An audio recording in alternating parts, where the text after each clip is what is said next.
تو اس پر ذرا بات کرتے ہیں. میں جوائن کریں سمیع ابراہیم صاحب. سمیع صاحب بہت شکریہ. یہ بتائیے گا کہ کیا لگ رہا ہے آپ کو کہ آج جو بھی فیصلہ آئے گا وہ ایسا ہوگا کہ یقیناً عمران خان کو اس کیس میں نکل بھی جائیں گے؟ 2013 میں بھی ہم نے دیکھا تھا کہ ایسا ہی کچھ معاملہ ہوا تھا.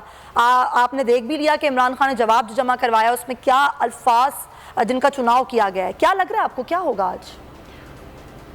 دیکھیں، عمران خان کی طرف سے تو مصالحتی کی بات ہے. جو عدالت کا جو احترام ہے، وہ کہتے ہیں کہ میں نے کبھی اس کو چیلنج نہیں کیا اور میں تصور بھی نہیں کر سکتا کسی جج کو دھمکانے کا.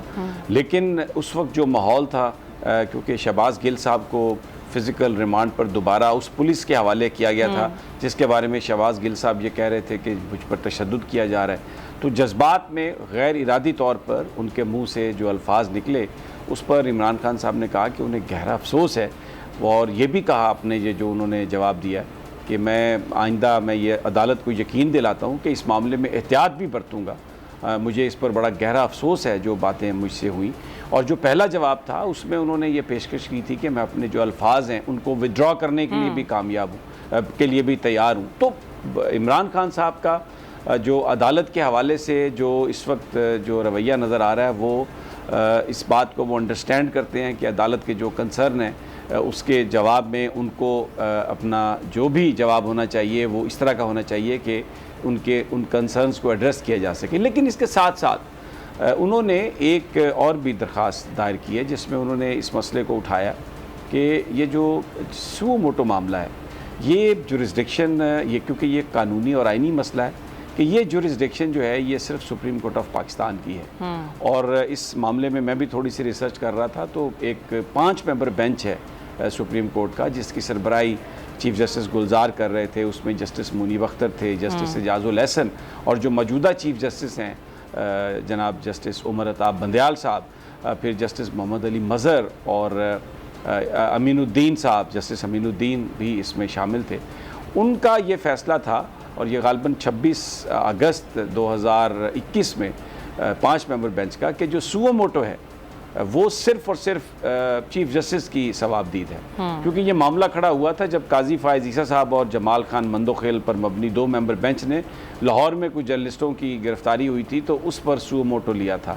20 اگست 2021 کو انہوں نے یہ لیا تھا. تو اس پر سپریم کورٹ نے دیٹ میٹر واز سیٹلڈ. لیکن ابھی جو عمران خان صاحب نے پہلی پیشی میں بھی، کیونکہ حامد خان صاحب ایک بہت ہی سیزنڈ لائر ہیں اور وہ معاملہ فہم آدمی ہیں، انہوں نے عطر من اللہ صاحب جب ان کی آبزرویشنز آ رہی تھی تو انہوں نے کہا کہ ہم بالکل سمجھتے ہیں عدالت کے کنسرن اور بہت سارے معاملات جو ہماری درخواست میں ہیں ہم ان پر بات نہیں کر رہے.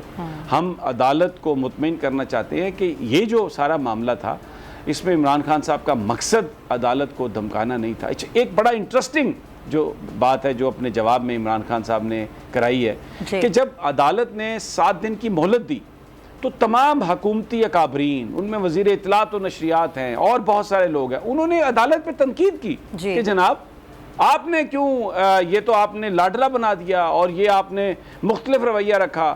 یہ تو طلال چودھری کو بھی مہلت دینی چاہیے تھی دوسرے جواب کی، فلاں کو بھی دینی چاہیے تھی. تو اس حکومت نے اسلام آباد ہائی کورٹ کے فیصلے پر معزز ججز کے خلاف بہت زیادہ تنقید کی اور اس میں انہوں نے ججز کے کنڈکٹ پر بات کی تھی کیونکہ ان کا یہ کہنا تھا کہ یہ انہوں نے ڈسکریمنیشن دی ہے اور یہ جو انصاف کا جو ترازو ہے وہ جھک گیا ہے ایک طرف، اس کو بیلنس کریں. تو بڑی بھرپور تنقید، ایسی تنقید جو شاید توہین عدالت کے زمرے میں آتی ہے، لیکن عدالت نے کوئی نوٹس نہیں لیا. تو آج عمران خان صاحب نے اپنے جواب میں یہ لکھا ہے کہ جب آپ نے مجھے 7 دن کی مہلت دی کہ میں نیا جواب جمع کرواؤں تو اس پر بھی تنقید ہوئی اور انتہائی ایک شدید تنقید ہوئی. تو لیکن آج انہوں نے استدعا کی ہے کہ ہم کسی دوسرے معاملے میں نہیں پڑھنا چاہتے، کسی چیز کو چیلنج نہیں کرنا چاہتے. آپ میری یہ جو استدعا ہے، میں جو کہہ رہا ہوں کہ میں آئندہ احتیاط سے کام لوں گا اور مجھے گہرا افسوس ہے اور یہ غیر ارادی طور پر یہ سب کچھ نکلا ہے، تو آپ میری اس جو میرا جواب ہے اس کو آپ قبول کر کے اس معاملے کو ختم کر دیں. اب دیکھنا یہ ہے کہ عدالت اس کے حوالے سے کیا فیصلہ کرتی ہے، لیکن جیسے افضل جاوید کہہ رہے تھے، میرا اپنا خیال یہ ہے کہ عدالت اس معاملے کو زیادہ نہیں بڑھائے گی، اس لیے کہ جسٹس بابر ستار جو اس بینچ کا حصہ ہیں، انہوں نے فواد چودھری کے خلاف جو درخواست تھی اس کو ریجیکٹ کیا، اس کو خارج کیا، اور ان کے بڑے اہم ریمارکس تھے کہ یہ جو سیاسی تنقید ہوتی ہے، سیاسی جو گفتگو ہے اور جو عدالتی فیصلوں پر جو تنقید ہوتی ہے، یہ توہین عدالت کے زمرے میں نہیں آتی۔ تو عمران خان صاحب نے بھی جو بات کہی کہ یہ جو فیصلہ تھا شہباز گل کو ریمانڈ دینے کا واپس، تو ہم اس پر جائیں گے، ہم اس کو لیگل انہوں نے آپشن کا وہ کہا، انہوں نے کوئی یہ تھوڑی کہا کہ میں دھاوا بول دوں گا اور کوئی ایسی بات کروں گا۔ تو جسٹس بابر ستار کا بہت بڑا فیصلہ تھا، اور بہت ہی بابر صاحب جب وکیل بھی تھے اور پروگرامز میں بھی آتے تھے، کالم بھی لکھتے تھے، تو very open minded, very clear minded, اور انہوں نے کبھی قانون اور آئین پر کمپرومائز نہیں کیا، بے لان تبصرہ کرتے تھے۔ اور انہوں نے جو آج یہ جو کل یہ 2-3 دن پہلے جو فیصلہ کیا فواد چودھری کی درخواست پر، ہسٹورک میں کہتا ہوں کہ ایک ایسا فیصلہ جو ہمیشہ یاد رکھا جائے گا، اور انہوں نے سمت طے کر دی۔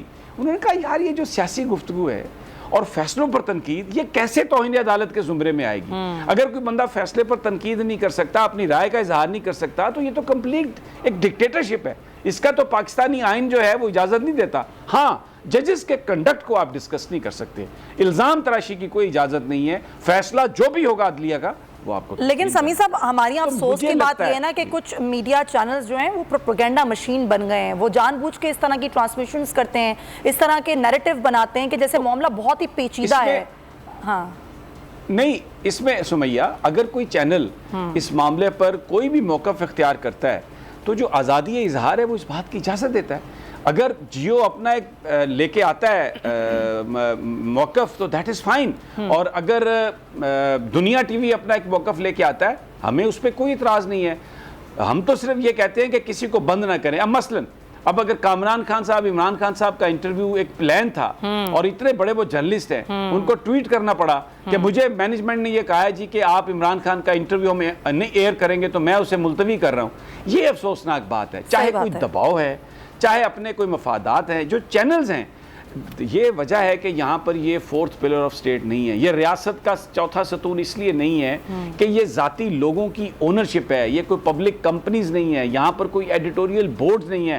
جو مالک کہتا ہے وہی ہماری پالیسی بن جاتی ہے، اور ہمارے اینکر اسی کو لے کے آگے بڑھتے ہیں۔ الحمدللہ ہم تو یہ بات کر سکتے ہیں کہ بول ٹیلی ویژن میں پوری ہماری ڈسکشن ایڈیٹوریل بورڈ، اور پھر ہم نے ابھی تک کوئی کمپرومائز نہیں کیا، اور انشاءاللہ تعالی یہ جو لوگوں کو بڑی ایک کوئی کسی کو خواہش تھی کہ کوئی سافٹ ویئر اپڈیٹ ہونے کی بات ہے، یہ بول چینل انشاءاللہ تعالی یہ جہاں پر بھی چل دے گا، یہ پورا عوام کے ساتھ کھڑا ہو کے چلے گا۔ تو یہ جو رویہ ہے نا کہ آپ بدیانتی کر کے آپ آدھا سچ بولیں، اس رویے پر افسوس ہے، لیکن یہ ان کی ڈسکریشن ہے، وہ عوام سے آؤٹ ہو جائیں گے، وہ irrelevant اور ہو رہا ہے لوگ کس کو دیکھ رہے ہیں؟ بول کو پسند بھی اس لیے کیا جا رہا ہے کہ ہم پورا سچ دکھاتے ہیں، پوری بات کرتے ہیں، پوری خبر کی بات کرتے ہیں، آدھی خبر نہیں دکھاتے، آدھی خبر پہ بات نہیں کرتے، ہم وہ دکھاتے ہیں جو سچ ہوتا ہے۔ اور یہی وجہ ہے کہ آج بول عوام میں مقبول بہت زیادہ ہے۔ اور آپ نے بالکل ٹھیک کہا کہ وہ کچھ لوگوں کا بڑا خوف تھا کہ پتہ نہیں کیا ہو جائے گا، کہ بول کو بند کریں گے تو ایسا ہو جائے گا تو ویسا ہو جائے گا، لیکن ایسا نہیں ہوا۔